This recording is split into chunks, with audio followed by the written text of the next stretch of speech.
Depuis le départ de mon père, Eliezer Ben Shmuel, Nishmat, les amis disaient qu'il était très humble. Donc Israël, c'est quoi la place de l'humilité, la Havana, dans la Torah? Alors oui, Patrice, la modestie est un sujet très intéressant dans la Torah. Un de nos grands maîtres, au nom de Rabbi Yosef, disait « N'enseigne pas que la modestie n'existe plus de nos jours, car je suis là. » Cela veut dire que la modestie ne veut pas dire faire abstraction de toutes les qualités, le savoir et la connaissance que nous avons acquis. Mais bien au contraire, malgré le fait que je connais et je sais mes capacités, de quoi je suis capable, je reste quand même modeste. Alors comment je fais? Nos sages nous donnent 3 niveaux de modestie.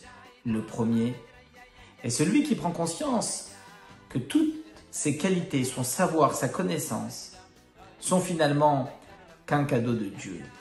Alors pourquoi s'enorgueillir? Le deuxième est celui qui se dit « Peut-être que si mon voisin, mon ami, mon proche avait été doté de toutes les belles qualités que j'ai acquis aujourd'hui, il aurait certainement fait mieux que moi aujourd'hui. » Donc il se sent tout petit à côté des autres. Le troisième est celui qui va vers les autres. Et il se dit, pourquoi Dieu m'a donné à moi la chance d'avoir toutes ces connaissances, ce savoir, toutes ces belles qualités et d'être autant doué? Peut-être que je dois les partager aux autres.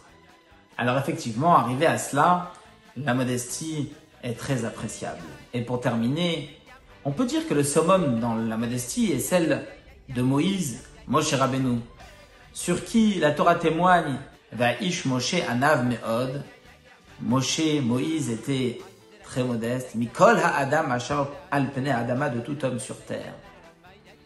Et quelle était la grandeur de Moshe?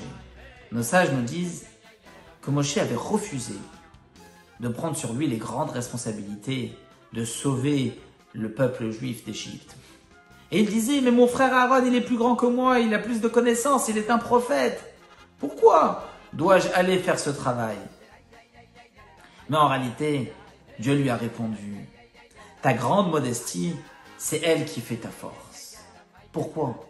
Parce que lorsque tu vas être capable de t'effacer complètement face à la mission que Dieu t'a donnée, alors à ce moment-là, tu vas être doté de forces supérieures, de la fermeté divine. Ça ne sera plus tes forces à toi, ça ne sera plus tes capacités à toi, mais vu que tu t'es effacé face à la grande mission de Dieu, alors automatiquement, tu seras doté de forces supérieures qui ne t'appartiennent pas, mais qui appartiennent à Dieu.